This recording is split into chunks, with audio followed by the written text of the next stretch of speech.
So today we're joined by my friend Emmet Mahony. We go way back to Dublin. Emmet is known for getting me drunk for the first time off of my ties, and Yeah, I vomited over his jacket in a pub. I forget what pub it was. And I think it was Doyle's. It was oh, upstairs it in was, Doyle's. oh yeah, it was It's Doyle's. all coming back to me now. Yeah, and I went out with Chris O'Donnell, who was to escort me back to Trinity dorms to the Yeah. freshers hall. And he asked me if I knew how to get back, and I told him I did. And I took him in the wrong direction, and we walked in the wrong direction for about an hour and a half. And Really. yeah, so An he had hour and a half in the wrong an hour and direction. a half in the wrong direction, and I Did you go sobered up. like North Dublin instead of South Dublin or? No, we went to South Dublin, but we took a wrong turn somewhere along the line, and we didn't. The place was in Rathmines, and we ended up not there. We were somewhere else in another neighborhood, but still in South Dublin. I wasn't stupid enough to cross the river, and I sobered up along the way. And I looked at Chris, and I go, "Chris, I have no idea where we are." And he said, "You're the one telling me where to go." And I'm like, "You're the one who's listening to a drunk person." So, Oh my God. No, yeah, yeah, I remember that would have been one of the first times I think the class went out. I think that Uh, was the first time the class went out. yeah, back when Yeah. Roy Stam was still, Back when he was you still know, kicking with us. yeah, when he was Yeah. still organizing shit. But Oh, yeah. shout out to him. Yeah, him and Adriano. Oh yeah. Yeah, the funny thing is I've like totally forgotten most of the people that were in our class. And I was talking to Joe maybe a year ago, and Mm, he brought up somebody, and I was like, I have no idea who you're talking about. yeah. I'm not going to say whose name it Like, is because he might listen to this and then think, how could he forget me? But there was a lot of people that just totally, I can almost like picture their faces, but I've forgotten all their, I'm terrible with names, so I've forgotten most of their names. yeah. Yeah, it happens. Yeah. Listen, it's hard to remember a lot of those people right after college. You'll have a few friends you take from college, but Yeah, for sure. staying in touch with everyone, that's not going to happen. No, And it's you not. dropped out early, so that's not going to Yeah, happen I for dropped you. out at the end of the second year. Yeah. I wasn't feeling like I was learning anything, if I'm going to be honest. No one learned anything. I don't think. Yeah. I Yeah. mean, I was just saying to my friend the other day, I can't believe how easy the grade was in the end, because Hmm. I got into really heavily into acting the last year. Yeah. In final year, and we were majoring, so we had to major. So you dropped your other TSM, so you would have Yeah. dropped theology in that Yeah. case, and you would have done film totally in fourth year. And I remember how I was surprised how easy that was because I was doing so many auditions that year. I probably put in the least effort that year in total, and I was 2% off from getting a first, and I didn't know that. And if I had known that, I would have worked just a little bit harder. It would have been easy, right? Yeah. I mean, like, I didn't, it wasn't really that it was hard. It just felt like it was a waste of time for me. I felt like I could be using my time. To be fair, Yeah. you did actually drop out right before it got very heavily practical. Um, Yeah. we did a But, lot of filming in third and fourth year. oh, you did? A lot of bad scripts, man. A Oh, lot of bad scripts. Oh my God, the amount of yeah. I don't know. yeah. Listen, I got to start there, so it's fine. Yeah. Well, you and I were both in a student film together, Election, if you Yes. remember that one. Oh God, yeah, yeah, Yeah, that was the yeah. first one. I actually found that on YouTube. I was talking to Jack, and I said to him, "Hey, remember that short film that we did?" And he had lost it. He couldn't find it on Yeah. YouTube, and it took me about 2 minutes of internet Link sleuthing. link it in the I description. will. Yeah, I'll link it in the description. It is. Now, any casting directors out there, this is not indicative of Emmett or myself. This was of our acting performance. Since then, Oh, I it's humble beginnings. Humble beginnings. very humble beginnings. Yeah. Oh my God. Yeah, I watched. Sorry. Yeah, I watched that with my friend Keaton. We've been shooting a lot of stuff together, and you know, it's gotten to a point where it's so like far away in time that I can look at it and laugh. It's almost like watching a home movie at this point. But oh my god, oh, it was still a little difficult. Like I'm not gonna lie about that. No. What Yeah, was your role in that film again? I was one of the campaigners. Remember the guys that were hitting you with the stickers? Yeah, Yeah, yeah. yeah, Ridiculous situation. yeah. And I'm pretty sure. Here's the funny thing is that I'm pretty sure Jack wanted me in there because I have that American accent. The Americans just always sound, at least to you Irishmen, just sound way too cheery all the time for the most part. But if the tables were turned, I'm sure that if you were in the States here, people would cast you just because you have an Irish accent. So, Oh yeah, I'm sure. you know, I'm sure this it works both ways. hmm Respect. But yeah, that film, that film was so. It was like 17 minutes long. The uncut, well, not the uncut, the director's cut version. yeah. It was really long. And I remember looking at the credits of it and thinking, like, who, I mean, there was no lighting in this film. We didn't set up lights at any time. I mean, maybe there All was, natural, it man. was All all natural. natural. Even in those dark hallways in the art center. Yeah. Those, Yeah. yeah. I mean, it doesn't look. Does it still look as that bad because of that? I I mean, can't remember. I haven't seen it in since it was yeah. came out. Yeah, it looks pretty bad. Looking at it now, from my perspective, because I've done a lot in terms of learning how to use cameras, and obviously now I shoot on film, and you got to think about like a million things when you're doing that. Hmm. I look at it and I realize this was all shot, on auto settings. You can tell it's a camcorder and not a cinematic camera of any kind, not even a DSLR, which would have made it look better than it was. We had access to a 5D at the time, I think, right? I don't.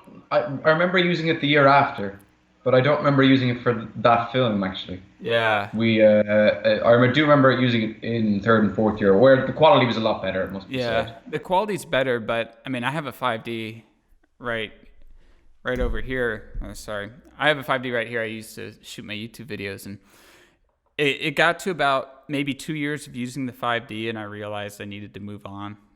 Um, Yeah.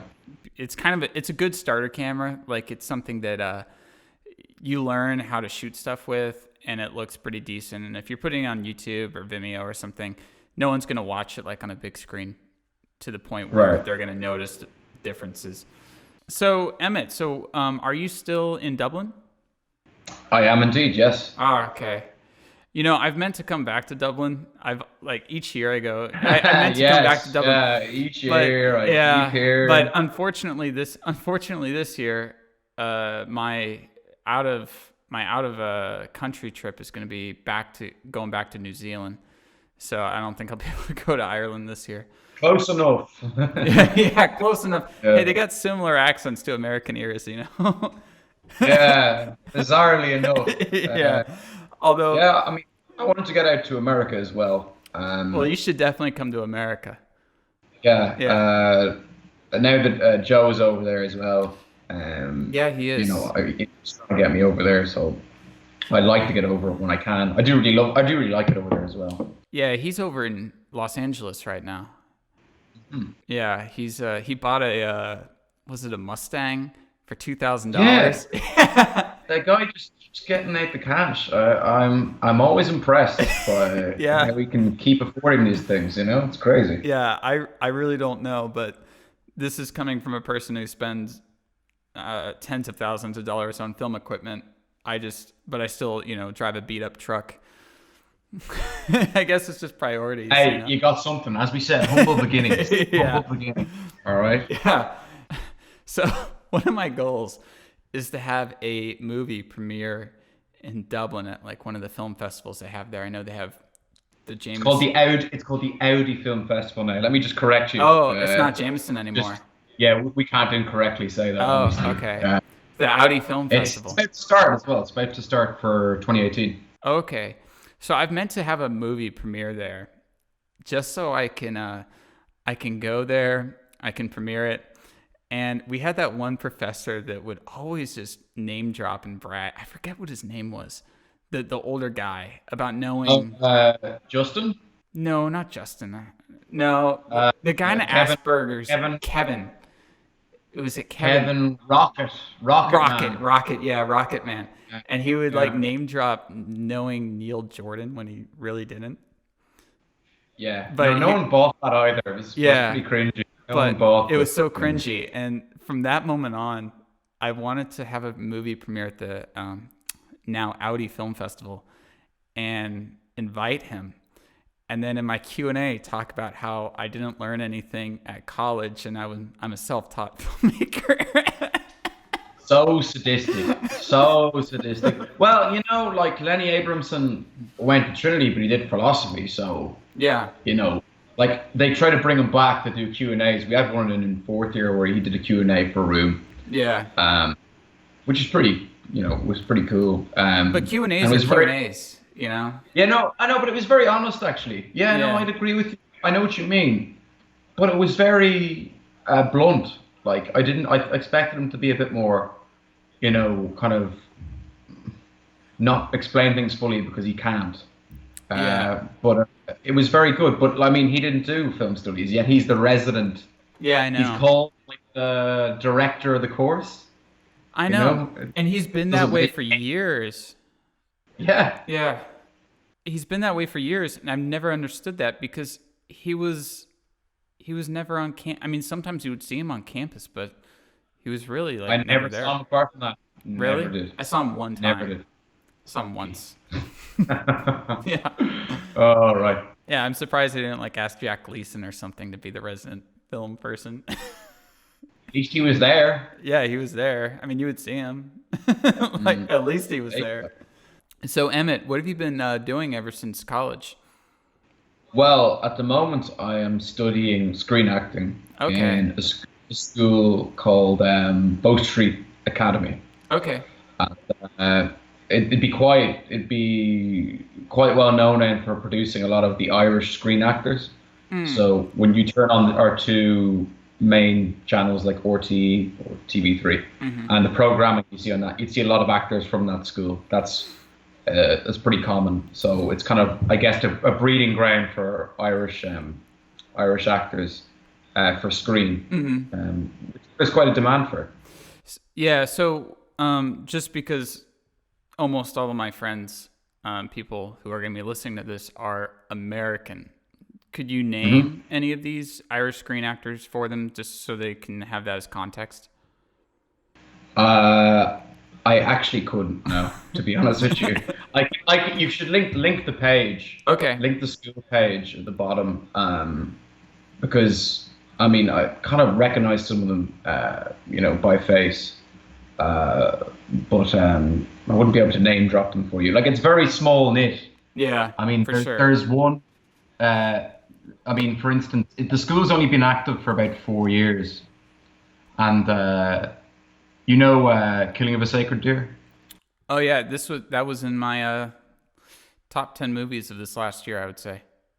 I got a free screening of it earlier this week. I hadn't seen it before then. I really loved it. Yeah. Is that Barry Keoghan? Is that how you say his name? Yes, Barry Keoghan. Keoghan. Yes. Yeah. Yes, Barry Keoghan is an alumni of the school. Oh, so he went to school.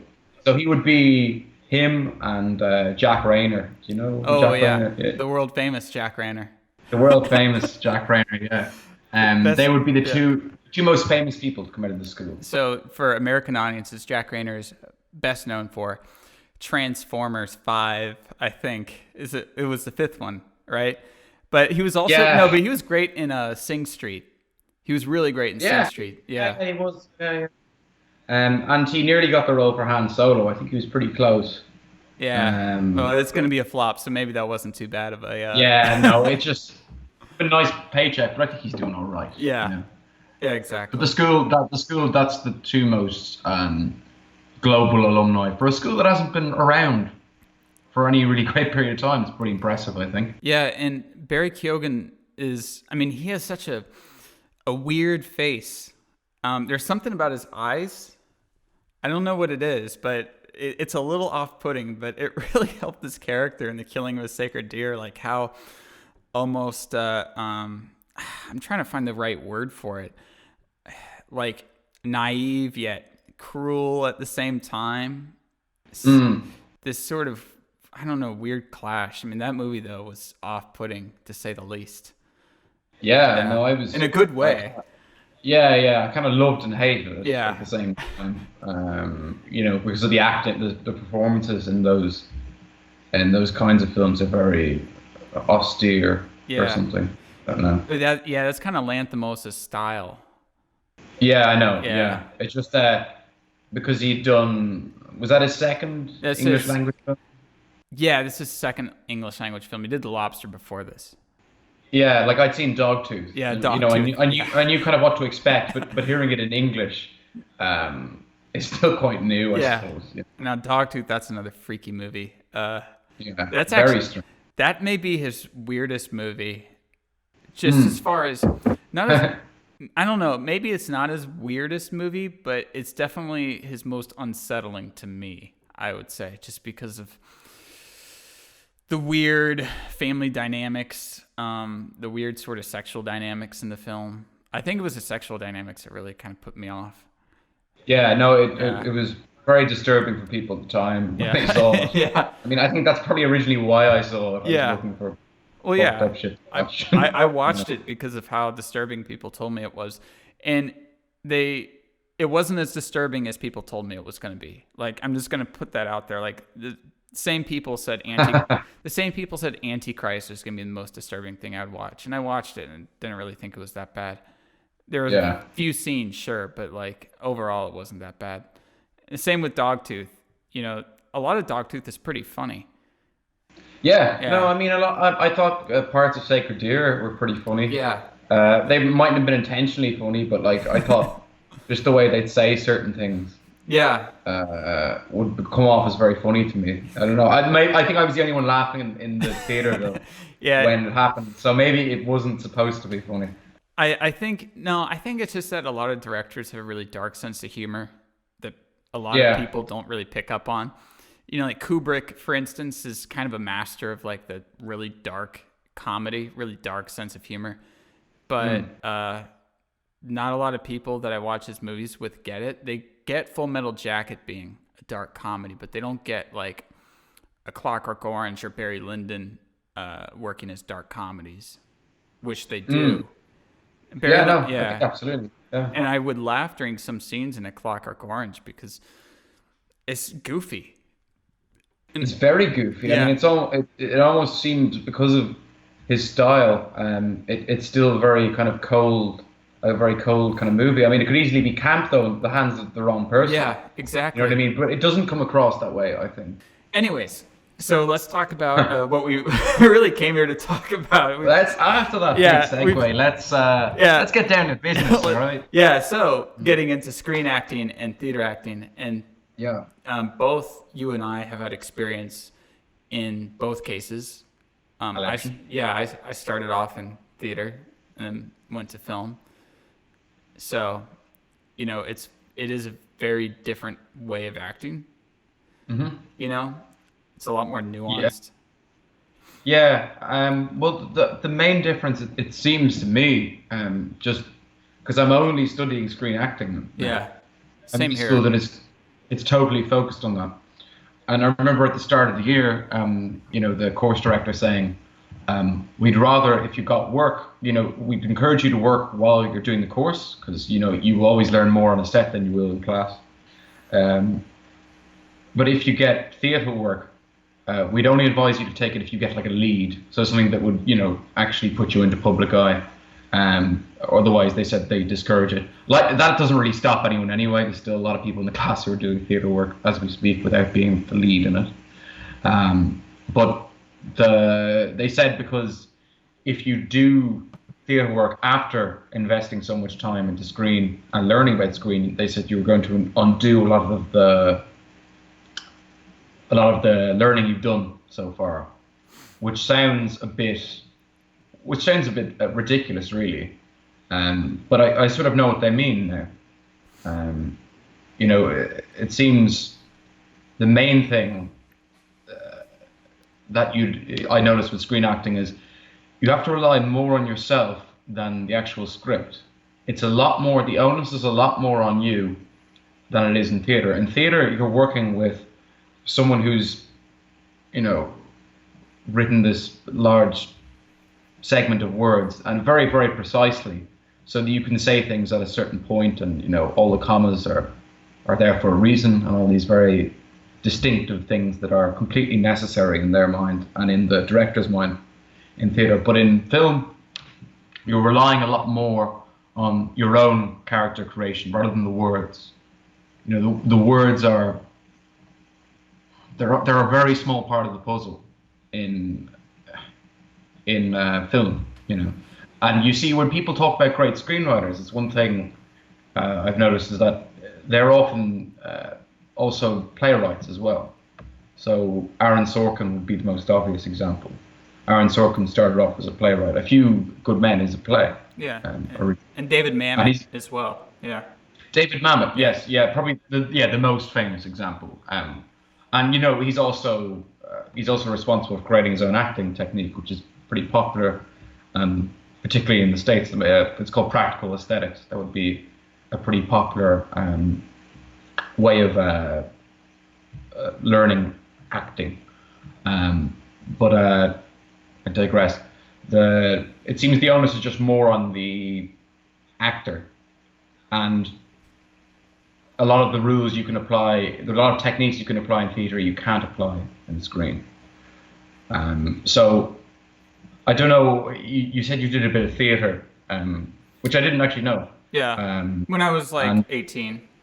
18, right? Yeah. I don't know if you had this experience, but it may be different now for American theatre actors, where a lot of people action the play. You know, they action the words.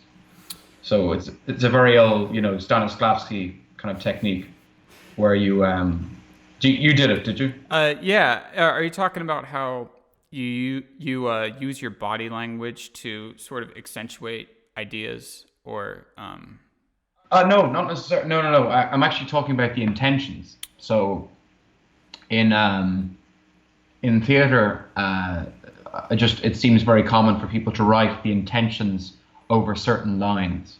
Oh yes. So yeah, it's it's a very classical idea, you know, a Stanislavski kind of idea, where you write, over a line, just an action word. Mm-hmm. So a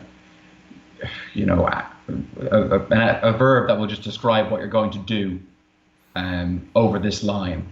So what the intention behind this line is. It's not a mood or anything. Yeah. It's more a very direct intention. Yeah, and that happens in screenwriting quite a bit, to maybe a different extent, where you can have parentheses over dialogue in a script that say how you're saying it. Sometimes, depending upon who's writing it, it can be different. So some people will just write things like softly or loudly, or the kind of the way it's supposed to be presented. But then some screenwriters I notice will say, like it was Wes Anderson in his Grand Budapest Hotel, the parenthesis was as if talking to a child, which is kind of a weird direction written into the script. So maybe to a certain extent that's in film, but a lot of times those parentheses are kind of thrown out of the window when you actually get to filming. Yes, no, that's a really good example. I've noticed that as well. Just with a lot of the famous scripts, they will have these really, really direct actions inserted into the script. And I remember even when we were in college that I remember Justin McGregor, he was saying that, like, it's never really, I mean, it was his opinion, I kind of agree with him, that it was never a good idea to put such a direct intention in the script, to direct your actors from the script in such a slightly overbearing kind of way. Especially when it concerns scripts where you're trying to get a bit more of a naturalistic feel from the actors. Now, something like Killing of a Sacred Deer, the style of it it's such that those parentheses, those direct actions are probably necessary. But with a movie like Before Sunset, where it's all about two real people talking to each other in real time, I can't see why you would need very direct direction written into the script. I don't think they did. And as you said, it's definitely more about your body. I mean, now in theater acting, what I found is that you use your body to really emote. And in film, it's about your face. Because the camera's so close, it's about really showing your face and your eyes, you know. Yeah, it's I mean, it's kind of all about your eyes, really. Mm. I mean, you can when you're trying to make faces, it's because just the way it is in school at the moment. We're doing we watch our work in the cinema room, so we're seeing it on a big screen. So I'm seeing my own self tapes on a big screen, so I can call out my own bullshit pretty fucking quickly when I'm watching it on a big screen. And it's very, very obvious to, aspiring actors and a teacher, that you're lying, because they're so used to seeing ticks, which is what they call giveaways. Like you're you're not telling the truth. Yeah. Whatever the truth is. Yeah, that's a different discussion we can have another day. Yeah. No, yeah, you're right. Maybe another day. But it's just to lead on to what I was going to say was that you can't action your lines. I found it's not as effective to action. This is just me speaking. It's not as effective to action your script in film for screen acting, in that it just seems a lot more. It seems very, very controlled and unnatural. It's very predictable. I don't know. Maybe someone could argue, well, that's just someone doing it badly. They are not actioning correctly. But it just comes off a lot more predictable. In for instance, this at the moment we play around with kind of moods, and like thinking about, instead of learning the lines, we'll kind of create concepts for different lines. So the way you're learning them. So, even like three lines that your character has to say, as a way of memorizing that, you might draw, a picture or an abstract picture, or create some sort of idea behind the lines. And you're not going to try and memorize them. You're just going to read over the script over and over again and have these concepts beside the lines. And that kind of creates your own sort of personal interpretation for what your character says. It's a lot more personal to you. And it's a lot more unusual to see on the screen. I mean, this is coming from someone who just is watching actors constantly do this in a cinema room all day. So, it's very particular in that kind of sense, and it's a very unique way of kind of approaching that your character. Yeah, and I think too that with film, I guess maybe with both, it's very important to know more about the character than the audience will ever know. Like, I'm 100% sure that all the actors in Dunkirk knew their whole characters' backstories and everything about the character that, I don't know, maybe Chris Nolan, maybe he just kind of bullshitted, their backstory or something like that, but at least it's something. But that's a movie too where, I mean, it's all physical performances. There's almost no dialogue, and there's a lot of close-ups of these actors' faces of who's the main character in there, the kid. I think he was an unknown. He was called Fionn Whitehead, I think. Him, and then Barry Keoghan was in there. He did pretty well, and Kenneth Branagh. Harry Styles, was in there momentarily. Well, no, he's in there for a longer time. I actually did not recognize him because I don't know what the One Direction people look like. He was very well casted, I thought. He was. In his role. I totally didn't, he didn't stick out to me. and make me go, oh yeah, that's a pop star trying to act. I didn't notice, so I didn't know what he looked like either. So, and Yeah. yeah, Tom Hardy was great in that too. Just as very Yeah, I sort mean, of, he wasn't really doing. I mean, funny thing is, when we were just talking about the eyes, yeah. you don't see his mouth. No, you You don't. just see you just see his eyes. And I remember my dad said the same thing. Even though it's a film where people aren't really, saying things in a way where they're trying to perform to something. He was like, God, Tom Hardy was very good in that film. And I was like, yeah, he was. And I wouldn't say this to someone who's constantly saying how great Tom Hardy is. I just it was very memorable because of just how he looked in the Yeah. film and how the story behind his eyes. And like you said, he definitely knows that character. He Yeah. definitely knows the backstory of that character. That's completely put on the actor as well. That's a very important part of screen acting, I think, as well, to have a complete understanding of who your character is and everything that's happened in his upbringing to create a real understanding. It's a very deep understanding. Yeah, and it's kind of funny with Tom Hardy. So he goes from Bronson, where he does fully nude scenes, to Locke, where it's basically just his face and his hands, and then Dunkirk, where it's just his eyes. He's just kind of like covering up more and more. But I mean, he's done great like every time. I don't think there's a Tom Hardy performance that I haven't liked. There's some Tom Hardy movies that I didn't really care for. I didn't really care for The Dark Knight Rises so much, but that wasn't his fault, I didn't think. I mean, he has some memorable lines in there. Of course, Yeah, he's a meme at this let's point. not go over them now. Yeah. Yeah.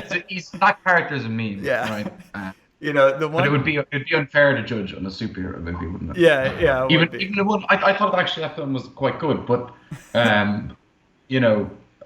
he's it speaks to the talent of him that he goes through those kind of roles. Yeah. He goes from Bronson to Locke, which is very much just about he can't really move in that film. No, he can't. He's just driving a car the entire movie. You might say it's screen acting to its core or something. Yeah, it's just pure dialogue. Yeah, very pretentious about it. Yeah. Yeah, I mean, that movie was a little pretentious, but at the same time it wasn't, because it was just his factory was going I forget exactly what was going on.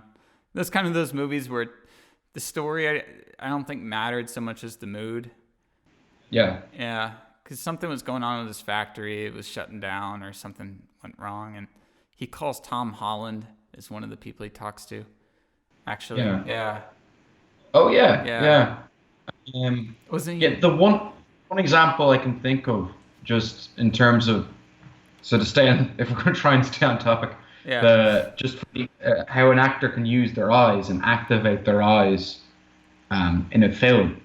The best example I can think of this recently was Casey Affleck in Manchester by the Sea. Oh yeah. I thought this is actually the best example of an actor who's consciously or unconsciously just activating his eyes in almost every scene. I thought that was by miles the best performance that year on the films that were nominated.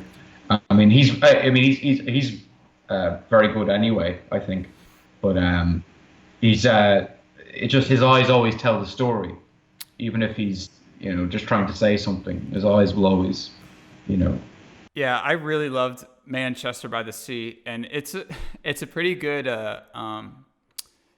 look as well into the Irish Americans of the States and how loud and unruly they've kind of inherited all the bad traits of the Irish people and took on the traits of the Americans as well. It's a dangerous combination. It is. Yeah. And what was funny? I mean, talking about the eyes. I mean, we'll get off this topic in just a second. And Casey Affleck was A Ghost Story, where you don't see his eyes at all. I mean, the costume makes. Have you seen A Ghost Story? I haven't. I've heard it's very good. A lot of people have been telling me. It's very good. His eye, you never see his eyes. Well, you see his eyes in the film, but obviously, like, his character dies and becomes a ghost, and that's the movie. And Rooney Mara is great in it. And Casey Affleck, he acts in A Ghost Story. When he shows emotion, it's the emotion is shown by how he tilts his head most of the time, and it's very interesting to watch just from that perspective because you can't see any of his body. You see these two black, fabric eyes thing. Yeah. So, but he's the protagonist, and it's just interesting how he's using head shifts and head tilts and that sort of thing to express emotion, and he does it wonderfully, I thought. And then just one other person to sort of shout out as like my favorite performance of this last year had to be by a mile, Rob Pattinson in Good Time. I don't know if you saw Good Time.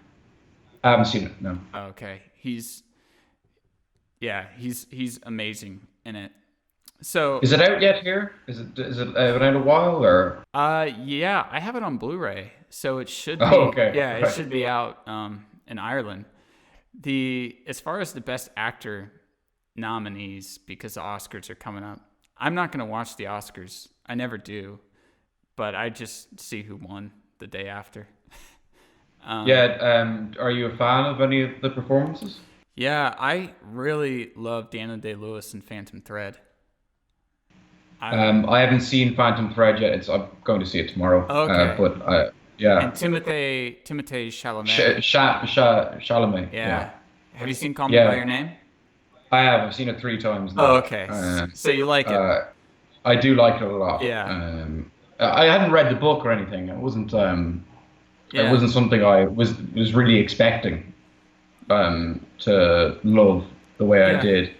Well, but there's that's another performance of. I mean, especially on his part, there's a lot of other elements to his performance, but there's a lot of shots where he's just looking at Armie Hammer's character, especially early on in the film.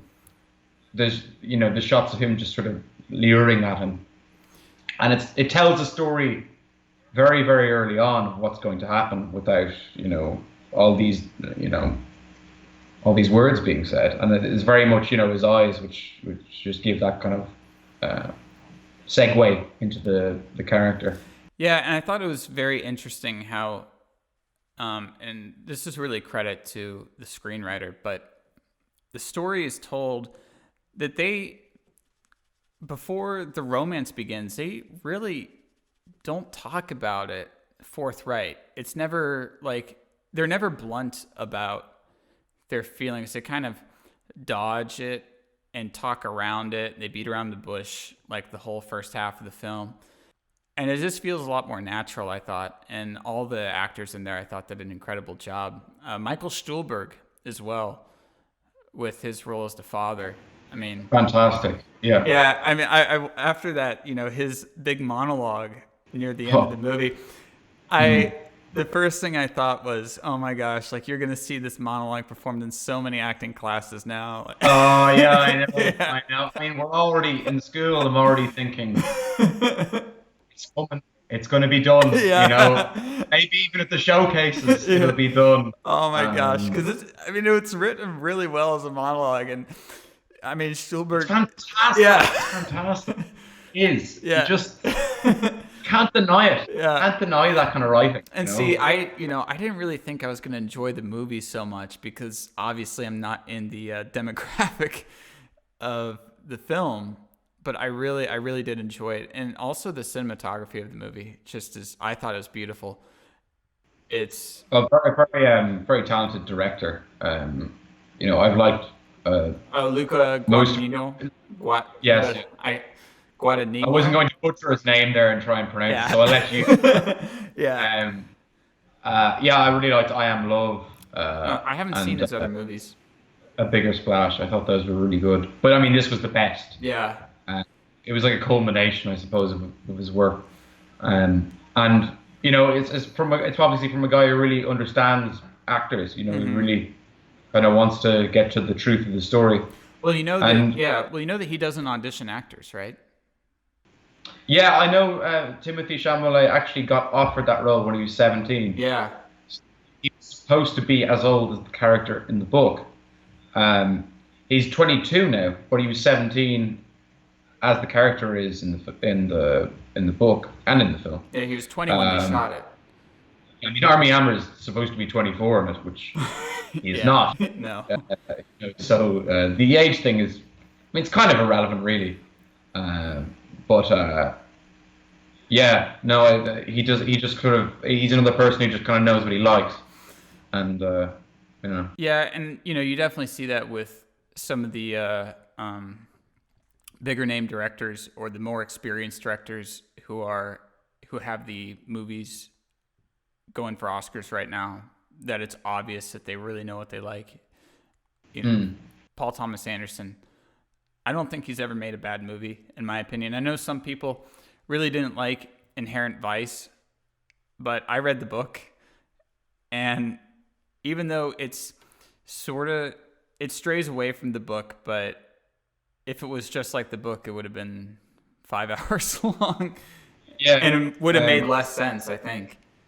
well, I mean, that was a really ballsy thing to do, is take on a Thomas Pynchon novel Yeah, and try and make it into a film. I mean, if he'd done, Gravity's Rainbow, that would have been a different story. yeah, But I think that film was a really good attempt at that, actually. yeah. And it still was very much his own at the same time. It was a fun movie, and it definitely I would maybe class as like a minor Paul Thomas Anderson work, but along with maybe like Hard Eight, I'd say that Phantom Thread may be in my top 3.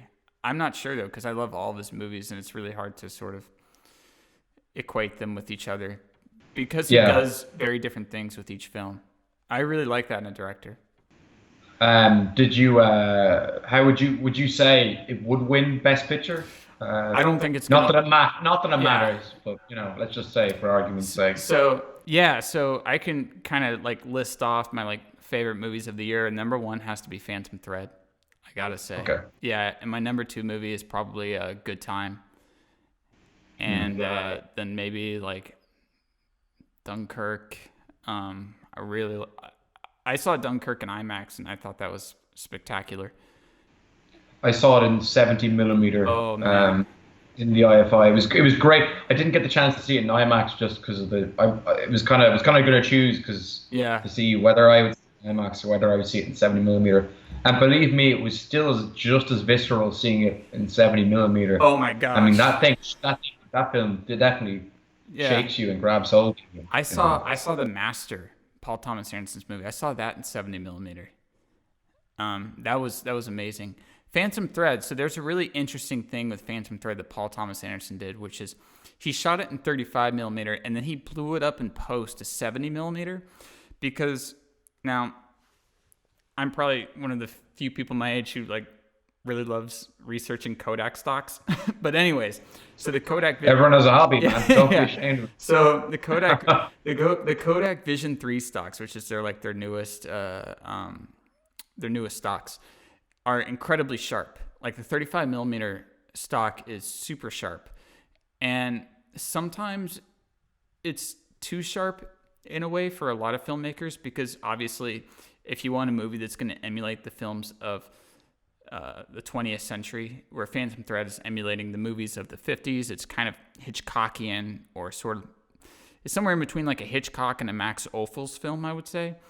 You want a bit more grain in there, but you don't. Okay. Yeah, you want a bit more grain in there, but you don't want it to be like 16 millimeter, because 16 millimeter definitely has its own particular look. And so what he did is he shot it on 35, and then he blew it up to 70 to get a bit more grain into the image in order to replicate that 1950s look. Yeah, I thought that was a really interesting way of shooting things. And obviously he was a cinematographer, but he didn't credit himself because he's much too humble. Yeah, he is. So it's a movie with no cinematography credit. I thought it was, I was almost hoping it would be nominated for best cinematography and just have no person attached to it. And I thought that would have been funny. But absolutely, it wouldn't be the first time the Academy sort of flubbed their whole process of nominating people, because they nominated a fictional character for the movie adaptation. Yeah. I remember that. Yeah. Very, character in the script, in the credits, they gave it to Charlie and what was his brother's name? But it's like fake brother in the script, Kaufman. Yeah. So yeah, a fictional character was nominated for an Academy Award. For anybody that wants that little bit of trivia, you can look it up on IMDb. Don't expect anything so Yeah. so strange at this year's awards. I wouldn't Yeah. think. Yeah, I don't know what to even call for this year. I really don't know what they're going to go with. I don't think they'll go with Call Me By Your Name. Yeah, I I don't, can't. It's well, they went with Moonlight last year, that's why I but don't think they'll go with Call Me By Your Name, because it seems like every year they try to appeal to either a different demographic or a different genre of film. You what know, was it the year before that? Moonlight, Spotlight, I think. Was it Spotlight the year before that? Spotlight the year before that? Oh no, it was Birdman. It Birdman. was Birdman. Yeah, and then it was Yeah. Spotlight before that. Mm. Yeah. So, yeah, you have Spotlight, which is kind of press, like newspaper thing, and then you got Birdman, kind of a crazy satire film, and Yeah. yeah, and then Moonlight, which is coming of age, romance, gay, and that's why I don't think they'll go with Call Me by Your Name, because from a very like surface level analysis, it's very similar to Moonlight. Yeah, and I suppose they could have been very discriminating and put it in the best international film, Yeah, uh, which would have been very, very bad. But yeah.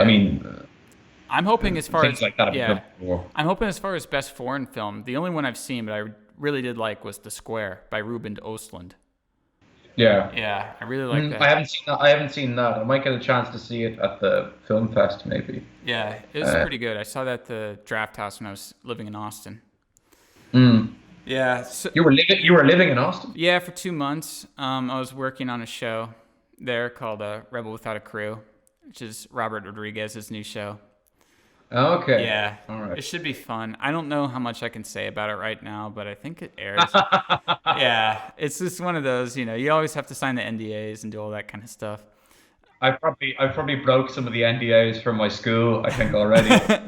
Yeah, that probably doesn't matter as much. We can edit this. Yeah, we can edit this if you want, but from what you've told me, I don't think that you've said anything that people are going to be too shocked by. No, Yeah. no, I don't think so. So I don't think I've betrayed their methods too much. Yeah. Do you still work in publishing at a publishing house? You still work there? It's not a publishing house. It was a literary agency. Oh, literary agency. Yes, I do work there part time. Yes. Okay. Got to pay the bills. Yeah. You know. So, just because I don't really have any other friends that work at someplace like that, could you just sort of tell us like what exactly you do there? Right. Well, Yeah. that's just very. You can't work there and be an agent, obviously. Yeah. Part time, be ridiculous. So no, I'm just doing PR work or personal assistant work there. So it's Okay. very rudimentary stuff around Yeah. the office. So, Filing, answering emails, oh yeah. so So on and so nothing you- forth. I get people coffee. Okay. Yeah. That's just. Oh yeah, that's kind of like what I do on these big sets. Yeah. You get coffee. Humble beginnings. Yeah, humble beginnings. You know. Yeah, you know what? I can say this for Rebel Without a Crew because this is public domain now. But what I did on the show was I would have the monitors, and because the show follows a few filmmakers as they try to make a feature film for like $7,000. Because it's all around like El Mariachi, and El Mariachi turned 25. Okay. Yeah, recently turned 25 years old. So it's kind of celebrating the anniversary of it. You know how he made that for $7,000? So they have to make feature films for $7,000. So we kind of follow them around Austin as they're, struggling. And my job, and this is very just unglamorous, if that's the word, is I would have the monitors, right? The camera feeds would be coming in. I'd be having the monitors there. And sometimes it was like a big TV screen with like all the different cameras and everything. And I had a spreadsheet on my computer, and I would log the time codes and take notes. So That's very sexy. when something happened that was interesting, I would log a time code and I'd make a note of it. this happened at this time, like this Yeah.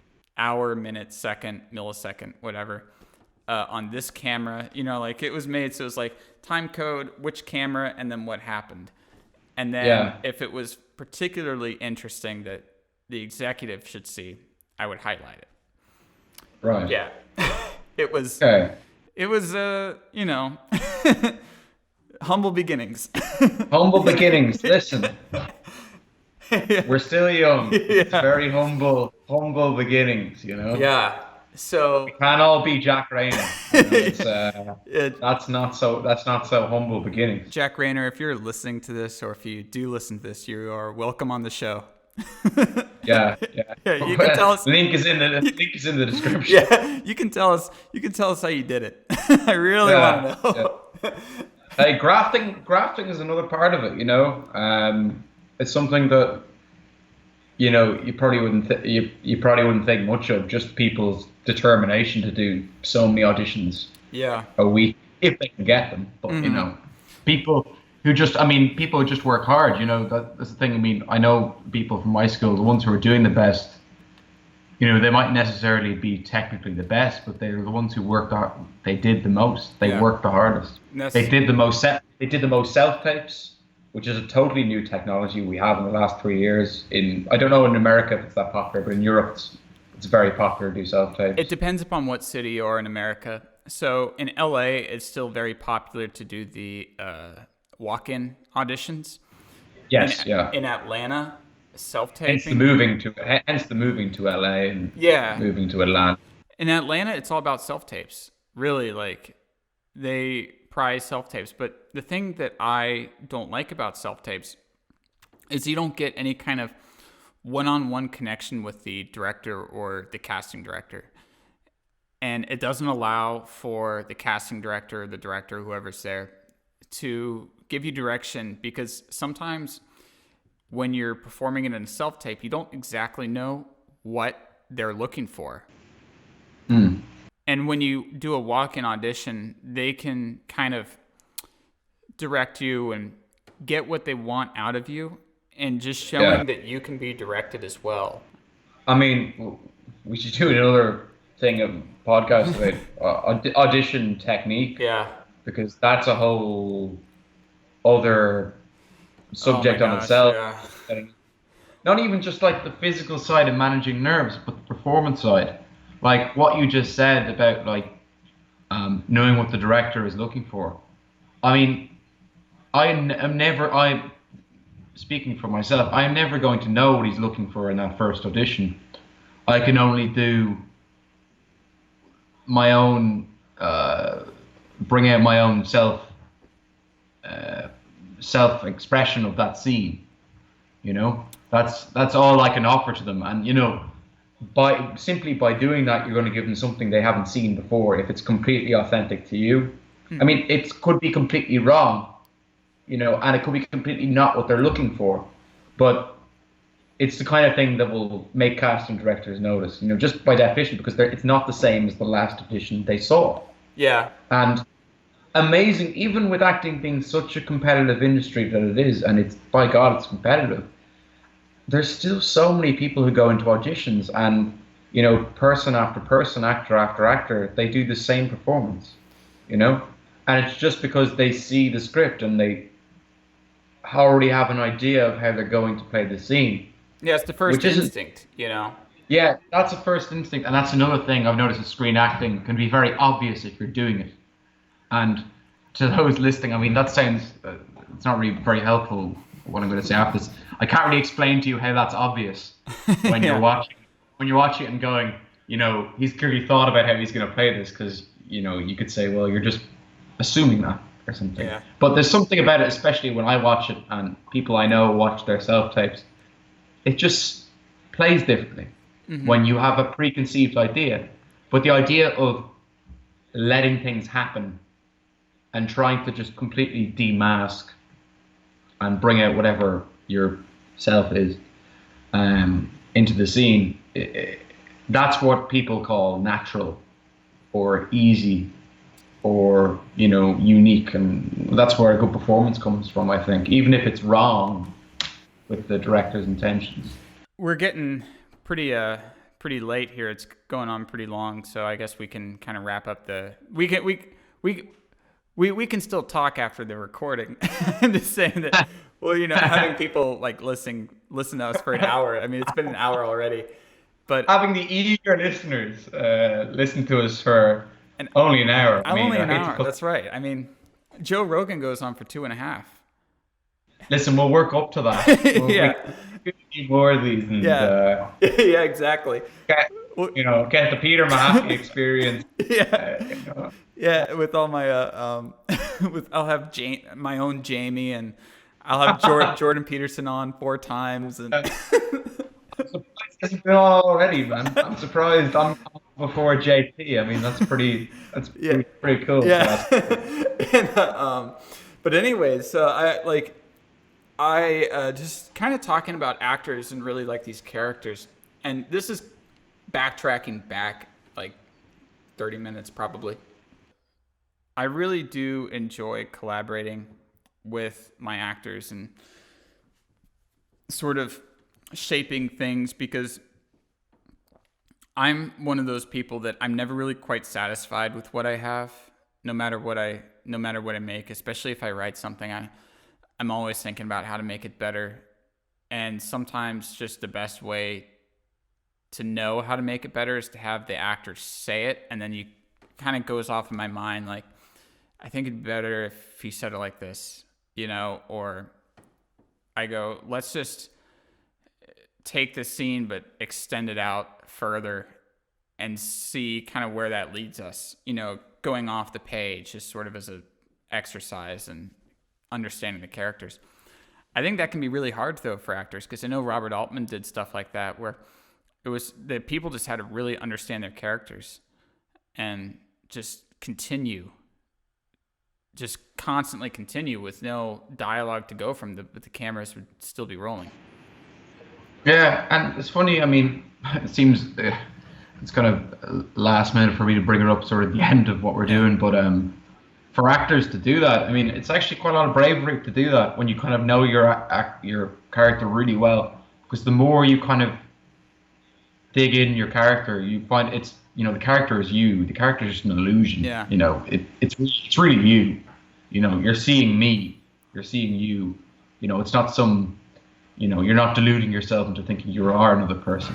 Yeah, I think. It's the David Mamet line. It's just it is you. You're not. It's just it's a complicit illusion. The character.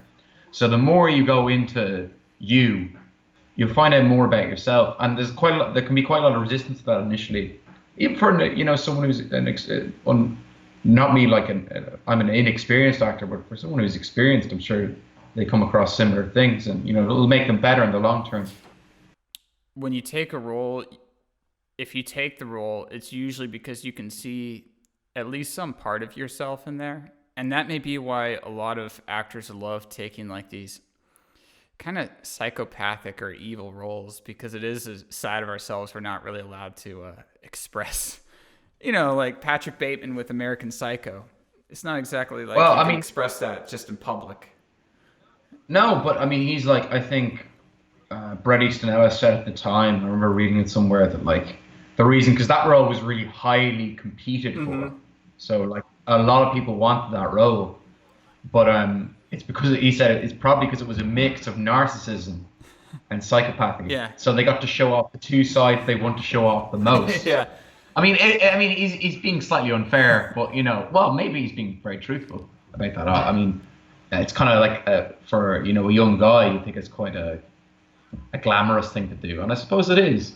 But I mean, to be a bit more, I suppose, to bring that even further, I mean, I used to think it was bullshit when people said, she gives such a brave performance. What a brave performance by him. I was like, what's brave about that? But the idea that, say, if I was playing a paedophile, and I had to find out I have to dig into a part of myself that could possibly relate to that.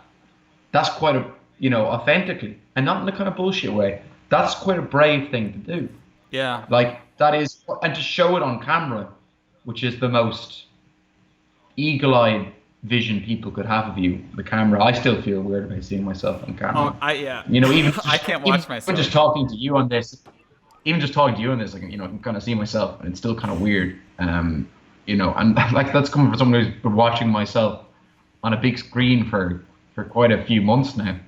Um, so doing it in a way where you're trying to authentically relate to a party that might be a rapist, that might be a serial killer, you know, there might be, and there might be a person you don't think you don't think you are. You know, a person have traits that you really wouldn't want. Yeah. You know, you have to find those traits within you. You know, there's like character muscles. You know, you have to find those traits within you. Like if you're, you know, if you're a very pitying person, say, which of course I'm not. But if I had to play a character like that, I mean, it's kind of like you kind of have to kind of tap into that part that you really don't really want to, but that kind of is why you are an actor, because you get to explore that. You know, that's what I find when you really ask yourself. It's because you get to explore those kinds of things. It's not therapy, and it shouldn't be treated as therapy. I don't. I think it's a really bad approach to Yeah. acting. When people want to like, you know, play someone, you know, who was raped because, so they can get through, you know, some of their own trauma. You know, I think that's a terrible idea, personally. And I think there are quite a few people who do that. I mean, I'm probably overstating it, but there are a few people who see acting, I think, as therapy. And you'll find that especially when you go into theatre schools, because it's just a car crash of emotion. Oh I my mean, gosh. my mate, listen, Oh, it's carnage. Like it just is. Like it can get really, really heavy. yeah. You know, um, I mean, not for me personally. I really don't see it as therapy. You know, if I want to do therapy, I'll do therapy. Yeah. Uh, Uh, I'll do it in a professional context. But like the idea of I don't overindulge emotions because I think it looks, you know, I'm like because I think the audience will pity me more or something like that. It's whatever I want to do, which is more egotistical, but makes more sense for my own originality, you know, and my own artistic fulfillment. yeah, I agree. And I just you know what yeah, I I mean. mean, and, you know, coming at it from my perspective too, I don't really see writing either as, I mean, writing is therapeutic, but I wouldn't consider writing therapy. Like if I wanted therapy, I would go to therapy, but I don't need it. So, you know, but Yes, yeah. like you do sort of, you know, what do they say, like exercising your demons with a pen. Uh, it's Yeah, no, similar. with writing that makes more Yeah, sense. yeah. I mean, you. You know? Well, also it is all your own personal expression, personal emotions, and everything is yours. When you're acting, there is an element that it's not that's yours and it's not yours at the same time. Well, it will soon not become yours, right? Yeah, You know, the actors get on the page. it's like It's not yours anymore, really. It's like Nietzsche's idea of the will. It's two separate things at once. You know, the slave and the slave and the master. Um, Yeah, you know, yeah, is similar to acting. I mean, you kind of are a slave to the master, but you're two almost contradicting things at one time in several different contexts as well. You're you and you are the character. You're both the performer and the what's the word? You're the person that is being performed by another person, whether it's a director, whoever's putting it on. Because, you know, with different film sets, it's different people that do, you know, some directors don't really care about the actors at all. But, yeah. you know, and you are kind of a whole bag of contradictions, which maybe explains why a lot of actors are kind of a little unstable. You know, when. Yeah, no, I mean, that's another thing we should probably do at some stage is, no, just like the idea of having a routine in an industry which is based on uncertainty. Well, it's not based on uncertainty. It comes with a lot of uncertainty. Is that, you know, it seems that actors, to be a bit, you know, Jordan Peterson about it, actors would be low in, you know, would be highly disorderly. Yeah. And, you know, low in conscientiousness, which is not to say, I'm not saying actors aren't hardworking. It's just like being kind of structured about your thinking. Yeah. Which is, I mean, that's only part of the deal. This going to sound ridiculous the way I'm saying. It's going to sound like very intangible, but you have to be very structured about how you build up the character. But then once you're behind the camera, you have to go into complete chaos. You have to you can chuck it all away. You've got that to rely on, but you chuck it all away. Yeah, and you've just got to build up a routine, build up the idea of working very hard at your character. Because as I said at the very start of when you asked me about the differences, it's the onus is much more on you, the actor. Yeah, and it's the camera. It really does see everything, and you don't really know that until you've edited. I think when you're editing, and I've edited stuff where I'm in the frame, and I'm sitting there watching me. Just over and over, all these different takes of something, and man, you really realize pretty quickly, like everything about your body, everything about your performance, everything about, as you said, when you're watching on the big screen, you can call your own bullshit like immediately, like when you're lying, as far as performance-wise. Anyways, I think that we should start wrapping it up right now. Okay, yeah. We'll try to make this like a more like, I mean, we probably could talk for 10 hours or more. We could do a few Joe Rogans, I reckon. So anyways, Emmett, do you have anything you want to shout out? Anything that you're doing right now? Any projects? No, I can't plug anything at the moment, unfortunately. This isn't like one of those podcasts or live streams where I can plug something. Yeah. That's all right. It's not that. I'm just a guy. To anyone who's watching, I'm just a random guy. Emmett and I have been friends since 2012, and we told our story of how we became friends, or at least how we met. That's probably more interesting to most people, anyway. Yeah. Anyways, man, it was nice. It's nice chatting with you, and I will have you back on here pretty soon, I think. I'd love to. Get a big slot in there. A big Joe Rogan slot. Yeah, hour 20 minutes. That's a record. Well, there you go. We're already working towards it. I'm sure we could talk about many different things for days at a time. Anyways, man, so I'd love to come. Yeah, I'd love to have you back.